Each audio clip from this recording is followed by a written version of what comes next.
So today's such a major news day that I'm not even talking about the fact that there was a mass shooting at a school yesterday, which also tells us a lot about how commonplace those shootings are, how we've become so desensitized in a way that it's not even making the show today. But I will try to give my thoughts on it tomorrow, as well as Donald Trump tweeting condolences to a different mass shooting after yesterday's mass shooting tomorrow. Today, some stunning world news, actually. The Zimbabwean military has taken over control of the country from longtime dictator President Robert Mugabe, and he, along with his wife, are reportedly under house arrest. However, the term coup or the term military takeover is sort of being rejected by the military itself. Television and radio announcements from the military said this is not a military takeover, which is kind of funny because when the military takes control of the airwaves in order to tell you anything, you sort of think of it as a military takeover. But there's actually a lot of legal significance, or at least PR significance, in saying it is not a coup in terms of how this takeover, I don't even know what other word to use, is going to be seen internationally. And we'll talk about those implications. But practically speaking, there's every indication that this is a coup. It looks like a coup. It sounds like a coup, and it definitely smells like a coup. Military vehicles all over the city of Harare, the army taking over a TV station, uniformed members of the military issuing statements to the country, and the international legitimacy of this.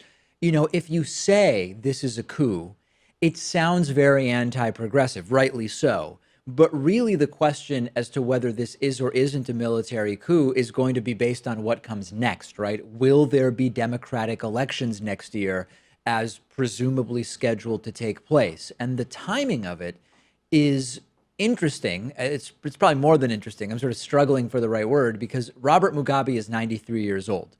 He has been president since 1987 in Zimbabwe.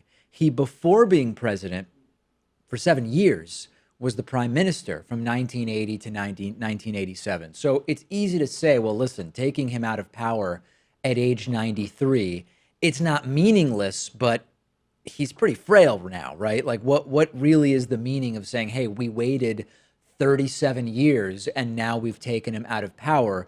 But really the question is what comes next, right? When dictators come to the ends of their lives, what happens next is what really matters. And there's been the possibility discussed that his wife, Grace Mugabe, who's much younger than him, 52 years old, which makes her 41 years younger than Robert Mugabe, she was considered maybe set to take over for him. But they're both now in military custody and reportedly safe under house arrest. There are Mugabe defenders who rightly point out, wait, he's not really the bad guy that he's been made out to be. He took the country away from white minority rule as prime minister in 1980. But the problem is that after doing that in 1980 as prime minister, he became this brutal suppressor of dissent of any kind, made decisions that led to just astronomical inflation, more and more poverty. And the political question now is, does Mugabe say, I'm stepping down, which is what the military will presumably try to get him to do? He's on house arrest, right? But actually getting him to relinquish the presidency is what would need to happen to allow an acting president to take control, for example. Now, the upside is that so far, this all appears to have happened without violence. Early reports so far, this is in its very early stages, but Mugabe is reportedly, as I said, already safe and under house arrest.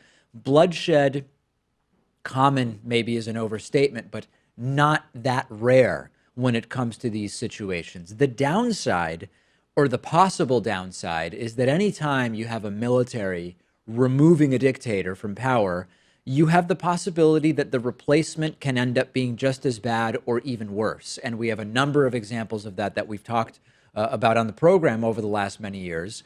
And we'll have to see what happens with that. I saw some rumblings of, could North Korea be next? Might the North Korean military do this to Kim Jong-un? I don't think it's likely. I mean, there's a totally different power structure in North Korea, drastically different circumstances in North Korea. And yes, there are two dictators in Zimbabwe and in North Korea, but that's more or less where the similarities end. So I have not I've never expected, and I don't remember if producer Lewis ever thought that you might see a military coup in North Korea. I've never expected it, and I still don't. And we'll follow the Zimbabwe story, but I don't think that it means anything about what we might expect to see in North Korea. I think the similarities end at there's two dictators in these two countries. The video you just finished watching was made possible by you through the membership program. You can sign up for membership at davidpakman.com/membership. We are viewer-supported independent media. You can use the coupon code IVOTED17 for a 40% discount off of your membership.